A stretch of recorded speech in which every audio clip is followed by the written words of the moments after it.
नमस्कार दोस्तों, एक बार फिर हमारे YouTube चैनल में आप लोगों का हार्दिक स्वागत है। लेटेस्ट अपडेट निकल कर आई कि केंद्रीय कर्मचारियों के लिए जरूरी खबर, सरकार ने बदला बड़ा नियम, खत्म होगी पेंशन और ग्रेजुइटी।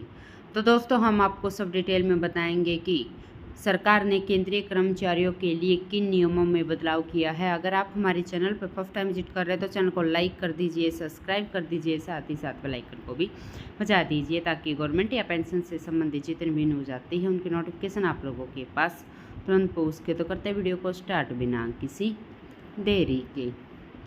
दोस्तों, केंद्रीय कर्मचारियों के लिए सरकार ने एक बड़ा नियम बदल दिया है। केंद्र सरकार ने कर्मचारियों के लिए एक सख्त चेतावनी भी जारी की है। अगर कर्मचारियों ने इसे अनदेखा किया तो उन्हें अपने रिटायरमेंट के बाद पेंशन व ग्रेजुइटी से हाथ धोना पड़ सकता है।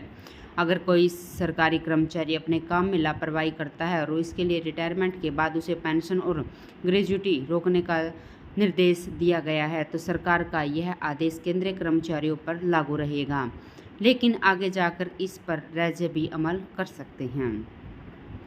दोस्तों, केंद्र सरकार ने सेंट्रल सिविल सर्विसेज रूल 2021 के संबंध में एक नोटिफिकेशन जारी किया है, जिसमें केंद्र सरकार ने हाल ही में CCS नियम 2021 के रूल 8 में बदलाव के बारे में बताया है, जिसमें नए प्रावधान जोड़े गए।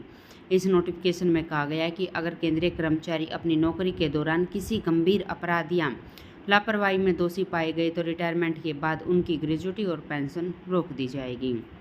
दोस्तों, केंद्र की तरफ से बदले गए नियम की जानकारी सभी संबंधित प्राधिकरणों को भेज दी गई है। इतना ही नहीं, इसमें यह भी साफ कह दिया गया है कि दोषी कर्मचारी की जानकारी मिलती है तो उसकी पेंशन और ग्रेजुइटी रोकने की कार्रवाई शुरू की जाए। यानी सरकार इस बार इस नियम को लेकर काफ़ी सख्त है। दोस्तों, नियम के मुताबिक नौकरी के दौरान अगर कर्मचारी के खिलाफ कोई विभागीय या न्यायिक कार्रवाई हुई तो इसकी जानकारी भी संबंधित अधिकारी को देना जरूरी होगा। अगर कोई कर्मचारी रिटायरमेंट लेने के बाद फिर से नियुक्ति लेता है तो उस पर भी ये नियम लागू होंगे। अगर कोई कर्मचारी रिटायर के बाद पेंशन और ग्रेजुइटी का भुगतान ले चुका है फिर दोषी पा जाता है तो उसे पेंशन या ग्रेजुइटी की पूरी राशि वसूली जा सकती है। इसका आंकलन विभाग को हुए नुकसान के आधार पर किया जाएगा। अथॉरिटी चाहे तो कर्मचारी की पेंशन या ग्रेजुइटी को स्थायी या फिर कुछ समय के लिए भी रोक सकती है। दोस्तों, इस नियम के अनुसार ऐसी स्थिति में किसी भी अथॉरिटी को अंतिम आदेश देने से पहले यूनियन पब्लिक सर्विस कमीशन से सुझाव लेना होगा, जिसमें यह भी प्रावधान है कि किसी भी मामले में जहां पेंशन को रोका या निकाला जाता है तो उसमें न्यूनतम राशि 9,000 रुपये प्रति माह से कम नहीं होनी चाहिए, जो रूल 34 के तहत निर्धारित किए गए हैं।